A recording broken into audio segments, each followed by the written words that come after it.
Mwange Congo ya Lumumba Congo Tafachi beton Tangwe koki oyo Tangwa ngoyo ekoki Tolanda kango Papa Stéphane Balamwange Oh yeah. Merci beaucoup, merci, comprenez-moi. Lumbashi Malili. Lumbashi Malili zaka moi trop. Yango mona latina na moi et loco ça na moi bien. Voilà. Deuxième numéro du jour sur Tango Koki RDC. Je ne serai pas trop long plutôt. Donc le la kaka makambo, il y a sécurité. Bravo d'abord na FRDC. Intox oyo kola sur l'opinion de le belango les sous. Aujourd'hui, nos FRDC ont fait une avancée significative. Ils ont arrêté net, stoppé même la progression. Il y a M23. M23, bazu Fimbolelo et tu récupéré Mambasa. Mambasa, tu récupéré yango dans la carte territoire, il y a Ituri, province de Ituri, tu récupéré Mambasa. Tu récupéré Mambasa, nous sommes sur la route nationale numéro 4. Vous comprenez? Voilà. Sur la route nationale numéro 4. Tu kati bangonzela, tu récupéré Mambasa. Tu bomi bango. To frappé bango. Baziki to botoli mandoki. To botoli biloko tout bazalaki nango ebele bibembe. Ndenge zawana basambwe. Na lubi ebele bibembe ndenge bazana basili mayele. Basili mayele. Ebele bibembe. Ça, c'est ce que nous appelons la force du frappe. Force ya frappe. La force de la frappe plutôt. Oh, to infliger badongolomis. Nous devons dire bravo. Nabala mboka o basali musala ya kitoko boy. Bravo. Bravo nabala mboka o basali musala ya kitoko. Po bazwa ki zèle makasi. Bamona ki ke bazoya. FRDC a créé le bango et le kotobengi embuscade. Bouf, bakoy. Et nous les avons frappés. Pour récupérer Mambasa Nabis. Nous allons récupérer petit à petit la localité. Je vous donne une information avec précision. Le territoire de Lubero, Lubero centre, Lubero. Nakati toujours, il y a Nord Kivu et Zouamité. Lubero centre et Zouamité. Et Zaka Bazaka, non, localité Mokoboy. Et il y a la différence entre un territoire et une localité. Localité, c'est un métier et belé na katia territoire. Territoire, c'est la maman na papa. C'est quoi bazan na ban et belé. Na moukou ce territoire, c'est loboko. Ba localité, c'est misapi. Territoire, c'est comme mounene. Dans le territoire, tout ça dans le secteur. Dans le territoire, tout ça dans la localité. Tout ça dans le groupement. Dans le territoire, tout ça dans le village. Territoire, ça dans le biloko belé na katia mike. Na bazam. Bango siko bazaka siko bazu mo localité moko mo muke. Bazu vidéo ba tia. Oh, nous avons récupéré. Non. Lukuta. Lukuta. Eko sakabinote. Bako sabinote. Banyangala kata wana bazo yoka moto, pe bazo yoka somo, bazo kokate. Nazo yebisabino bazo kokate. Bazaka muke bakoti na zamba, muke bakoti na kozo village, kozo localité. Je vous dis que toutes nos localités ne sont pas sécurisées par nos FARDC, ni la police. Oui, tous nos villages ne sont pas sécurisés par le FARDC ni la police. Tous nos territoires aussi. Les territoires, ils ont kaminé, na tamboli na Congo, na yebi Congo. Les territoires ya Congo, ils ont kaminé makasi. Impossible tous à la bisika nyon sowana. Mais je suis en train de réfléchir et loko moko boy. Je suis en train de réfléchir et loko moko boy. Ba territoire na biso za ka minene mingi. Bon on a ka banyangala kata wana te. Tout ça ce qui bazui comme localité boy, ba filmer, ba balancer dans les réseaux sociaux, population balamoko. Bango yo, bazui localité, bazui territoire, non. Non. Tous les jours ici, bazala Nirangongo, bazala Ruchuru, bazala Masisi, bazala kana ba centre ya ba territoire wanate. Bazala kana ba cité, bazala kana ba localité, ba village. Hein? Donc bazouaka penza eloko malongate. Mais ezaka ke ceux qui bazui mo localité boye, ba gangi et FARDC na biso ezo sala mama na musala. Muto ko sabinote. Et aujourd'hui, Mambasa, tu récupéré. Quand tu récupéré Mambasa, bango so sui. Moyen ba no balesoso ezate to beti bango film. Tu récupéré Mambasa. To beti bango film tu récupéré Mambasa. Oui, je vous dis que je suis Stéphane Balamwang, le général, le lieutenant général de l'armée numérique. 3 étoiles. Donc comment on a 3 étoiles? Le lieutenant général de l'armée numérique. 3 étoiles, Stéphane Balamwang. Nakoya koyebisa bino kaka vérité. Ce qui tozalaki ko beta mana koyebisa bino ke ndenge za boye to betami. Mais to bongisa. Mais nazo na yep koyebisa bino ke to betami te. Ba trahison ezalaki ya mike. To komboli. To yeli susu. Tozo beta munguna. Et ya kosila maele. Boki, FARDC, le réveil des léopards. Hein? Pourquoi tu as dit Bango, bakozo maman na frappe. Vous comprenez? Oui. Chers compatriotes, la campagne de diabolisation est à makasi. Nayoki bato balobi, wazalendo batomboki, pour président a nommé un Rwandais à la tête de la 3e zone de défense. Namoni moi vidéo moko zo tambola mingi.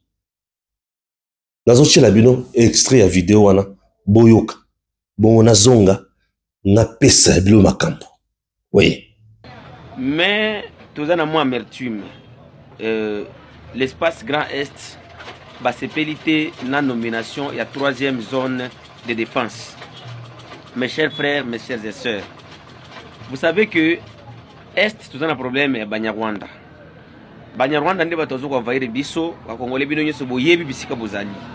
Mais comment expliquer les chefs de l'État aujourd'hui, aya kosa la nomination ya kotinda un Rwandais, un ancien militaire de APR, un ancien militaire de Paul Kagame, un ancien militaire de RCD, quelqu'un qui s'est proclamé, qui s'est déclaré devant la foule en 2003 que non, lui il n'est pas congolais, il est rwandais, donc je cite le général-major Pacifique Massunzu.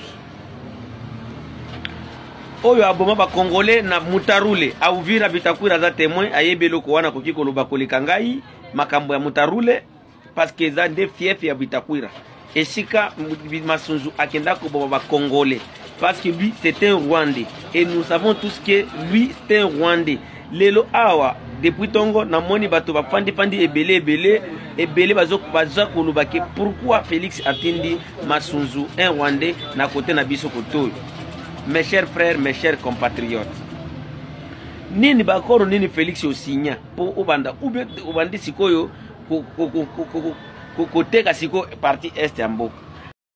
Boyoki bawazalendo batomboki bakabwani pona nini président atie rwandais à la tête ya 3e zone de défense atindeli bango kaka boye mais soso baké plus le balobi que Tshisekedi a nommé Pacifique Massunzu comme le numéro 1 il y a 3e zone de défense pour aligner Kabila Kagame Est. Vous connaissez très mal Félix Antoine Tshisekedi Tshilombo. Vous connaissez très mal Félix Antoine Tshisekedi Tshilombo. Nathalie Sikoy. Nani Asali marche on a moni batomboki. Je n'ai rien vu. Mais dis-moi, l'armée numérique fait son travail avec des journalistes corrompus au Congo. Baosala Moussala na bango. Armée numérique à Rwanda. M23. Le problème ici, c'est lequel? Je vous ai dit que la bête noire ya Kagame, c'est Pacifique Massounzo. Moyo kanga bien. Le Wazalendo, j'ai essayé de contacter le responsable ya Wazalendo, Ngaba Lamongi, avant la émission. Je viens de parler avec les responsables le mieux placés ya Wazalendo, Rad. Ba ebisinga eza lukuta. Ba Wazalendo, bazwaki déjà message. Un message bazwaki yango et pas ya coordonnateur national Nabango, le lieutenant général Padiri. Bazwaki message bazwaki eza que bango sur terrain bako bunda elongo na mokonzi nyonso oyo bako tindela bango po asala musala kuna. Les gens doivent retenir ceci. Les Wazalendo ne sont pas les électrons libres comme vous le prétendez. Non. Dans notre pays, la force d'abord armée, c'est FARDC. En RDC, on n'a qu'une seule force armée, c'est FARDC. Oye kokobunda. Na kama la police pembeni. On n'a qu'une seule armée. En RDC, nous n'avons qu'une seule armée. Et unique. C'est l'armée congolaise que nous appelons FARDC. Force armée de la République démocratique du Congo. FARDC. C'est ça notre armée.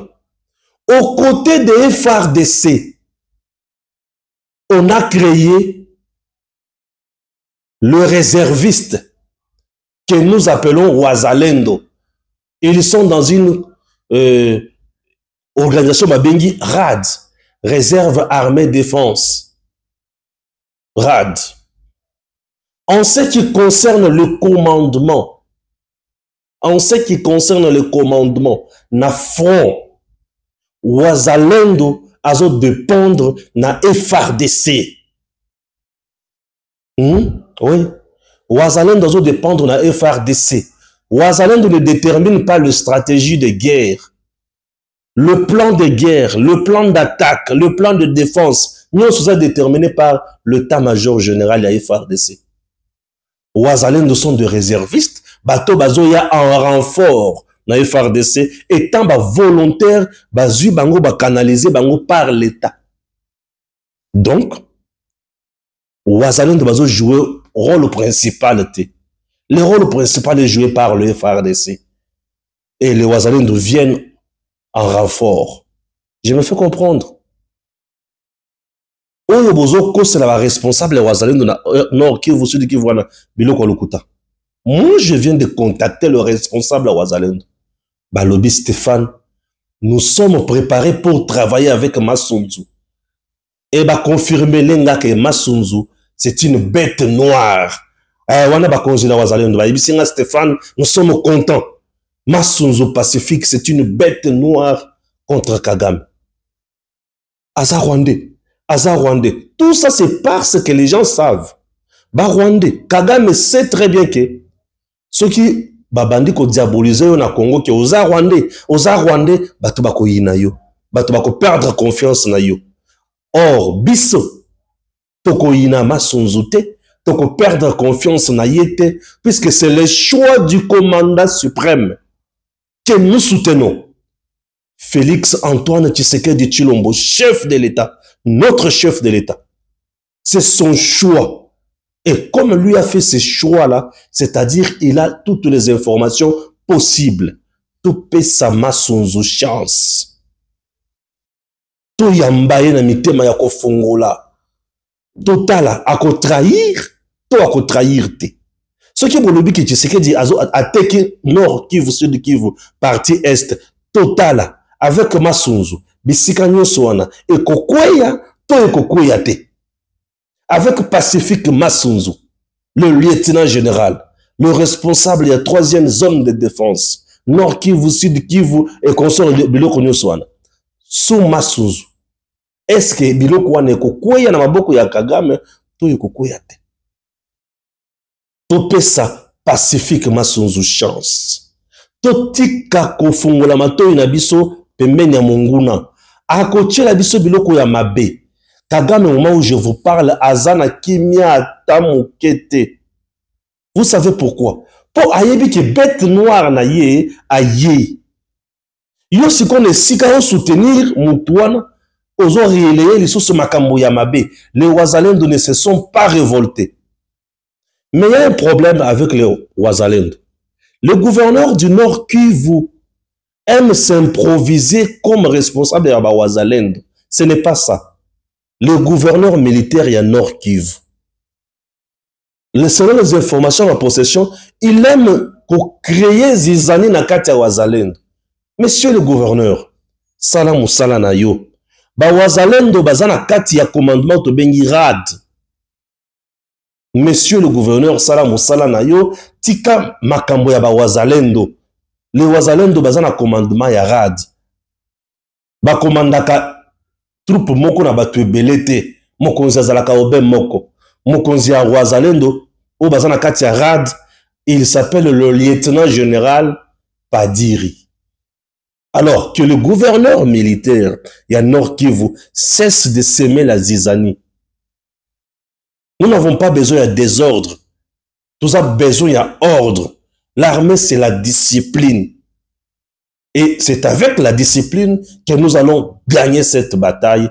La guerre nous imposée injustement. Ouais. Oh, bah, Wazalendo balobino. Tout ça, Kagame aime opposer les Wazalendo au FARDC. Puisqu'il sait que la force Wazalendo au FARDC, elle fait trop mal. Trop mal. Cette force-là, cette amitié-là, cette coalition-là, cette alliance-là, cette amitié-là, ça la kaye mabe makas. Biso pe to kotiga yete.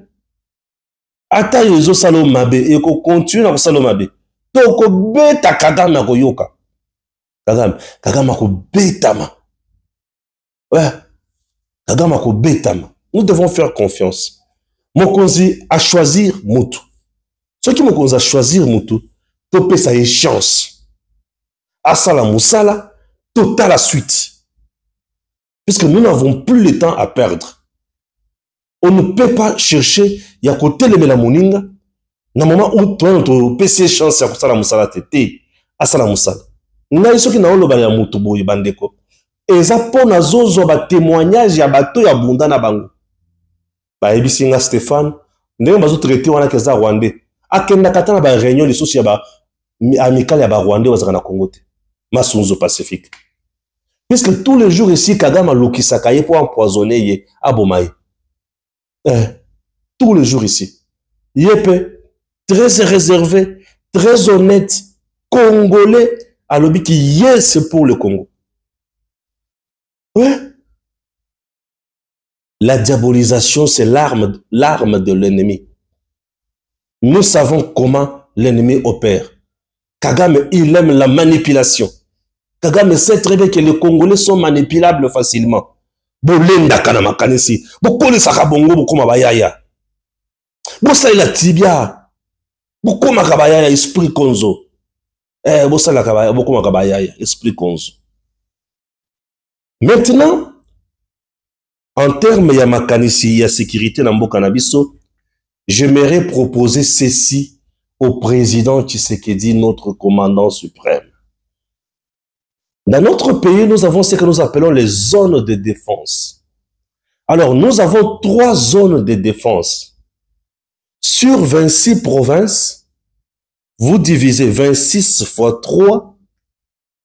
Vous voyez combien de zones de défense vous avez pour chaque lieutenant général. Un lieutenant général a se retrouvé, par exemple, dans 8 provinces. 9 provinces, Oyoye Azo Kamba. Nos provinces sont trop vastes. Nos provinces ont un sérieux de sécurité dans le territoire. Hein? Chaque province, chacune de nos provinces, ceux qui provinces sont dans le territoire mouké. Ils ont mis 4, 5, 6, 7 voire. Oui. Nous avons des provinces très vastes. Avoir un seul responsable à la tête d'une région, d'une zone de défense, où les amounene, dans ma province ebele, c'est lui donner du pain sur la planche. Plus ce territoire est amounene ebele, plus yé a kokoma trop administratif avant de que si kamoko abengi kuna zandenge nini ba pesi a ok kuna zandenge nini a cause la mobilité moko réduit. Est-ce que nous ne pouvons pas procéder ndenge tout ça dans la province na biso normal? Nous avions 11 provinces, mais aujourd'hui nous avons 26 provinces. Ce qui veut dire d'autres provinces ont été démembrées. Bakati yango po baye bakoka kokonza yango malamu.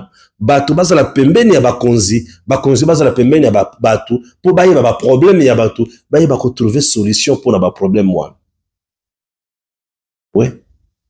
Alors biloko wana esengeli tinda biso to raisonner pe na mayematali ba zone de défense dans notre pays. Parlons sécurité. Nous avons 3 zones de défense pour 26 provinces. Donc bokati 26 fois 3. Et chaque zone de défense est dirigée dans Moutoumoko. C'est trop. Est-ce que nous ne pouvons pas ajouter d'autres zones de défense sur les 3 pour dire, par exemple, on quitte de 3 zones de défense pour 6 zones de défense. Moutoumoko a commis au moins atteindre 4 provinces, 5 provinces, 4 provinces, 5 provinces. Vous mettez par exemple 26 divisé par 6. Aux autres boutiques, première zone de défense, elles ont 6 provinces. Première zone de défense, elles ont 6 provinces. Et les 20 provinces, vous divisez ça par 5. Ce qui vous donne 4 provinces. C'est 4 fois 5 qui donne 20, non? Bien sûr. Ouais. Et Pessibiso Sikoyo,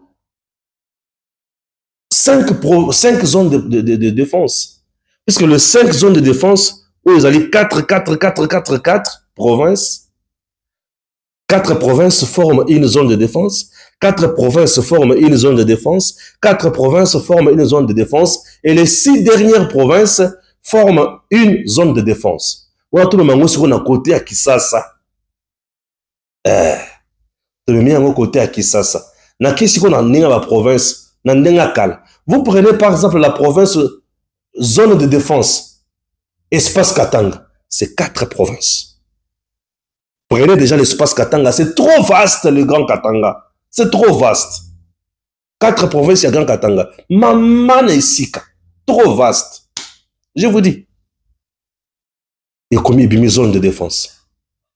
L'espace Kasaï, ce qui veut dire, vous avez le Kasaï, Kasaï central, Lomami, Kasaï oriental, Sankour. 5 provinces, et bien ici, zone de défense, Moko. C'est cool, non? Bien sûr. Espace Kasaï, et bien ici, zone de défense, Moko.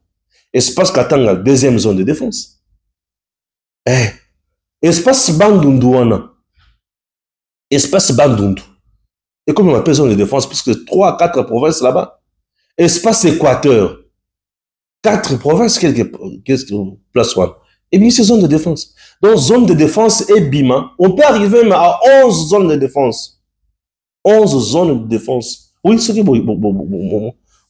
on peut aller même à 11 zones de défense ou 6 d'abord dans un premier temps. Au lieu, il y a 3 zones de défense. Zone de défense, c'est zone la mine n'est pas dans Motomoko. Ochaba, zone de défense, c'est belé. Ça peut aller. Ou soit tout ce qui est bobo ibongo. Zone de défense, Moko, première zone de défense, 8 provinces, 9 provinces. Donc, dans chaque province, vous mettez un adjoint. Vice, commandant à zone de défense, tel, Congo central, tout. Bon, tout réduire la zone de défense. Ça peut aussi aller. C'est une façon de réfléchir pour la sécurité en Mboka. Tout à la comment makambo ko ko simba. Ce qui peut simbi mutindo wana ko za la pe malam. N'est-ce pas? Oui, nous continuons à proposer makambo yo za malam. Oyo to moni ke zo simba te to tche pembeni. Nous devons nous battre tous pour notre pays puisque Congo soki to bundi pona yangote to zo sala mabe. To bunda bisonyo so pona Congo, to pesa makanisi pona Congo, Congo ekende liboso, makambo échanger na Congo et puis tout ça na kimia. Munguna azali. To tikela etante. To telemela ye. Plus to ko telemela munguna, plus makambo pe ko zala malamu, plus to ko kende liboso. Bravo FARDC pona musala kitoko. Vous en avez kusala et zo pesa biso makasi ya ko continuer ko soutenir yo et tous en esengo mingi. Nzambe apambola bino, azala bino, kolba mingi mingi te. To yeki kaka poto bakisa makambo wana. Pour comprendre que mboka na biso esengo ezali. Bo tombe na manipulation te. Bo tombe na manipulation te. To kende le boso. To tombola ekolo. To tombola mitu na biso. To sala makambo ozali malamu. Congo kende le boso. OK? C'est très important. Merci. Messieurs, dames, nous sommes en direct de Lubumbashi, précisément à l'aéroport de Luano. Toye pour transférer Toko Tinda, Babado, ou soit Bakuluna, comme Tomesana Kobenga Bango, Bazali, Batu Oyo Baseme, trouble, paix et sécurité dans la société. Alors, dans la vision légendaire du président Félix-Antoine Tshisekedi Tshilombo, le commandant du service national, le général-major Jean-Pierre Kassongo Kawik, n'est pas là pour faire exécuter la peine de mort, ni les fusiller, ni les torturer. Aye kozwa bango pour amema bango na Kanyama KCC. Kanyama KCC bazo kende koye kola musala ya kotonga. Ya kosala bilanga pe bakuma batu lobby na kati ya société. Ça c'est de 1, de 2. Et ça na kati toujours il y a processus ya ko s'inscrire na vision légendaire. Il y a président de la République. Il y a Kosala Eloko Tobengi, parc agroalimentaire dans chaque province de notre pays. Alors, ils ont une main d'œuvre très importante où ils ont senga que pour transformer Yango, pour lobby et comme Mutuya et société Nabiso et comme société Moko Yamala Mumingi. Bako kende kubuma mutute, bazo kende ko yekola.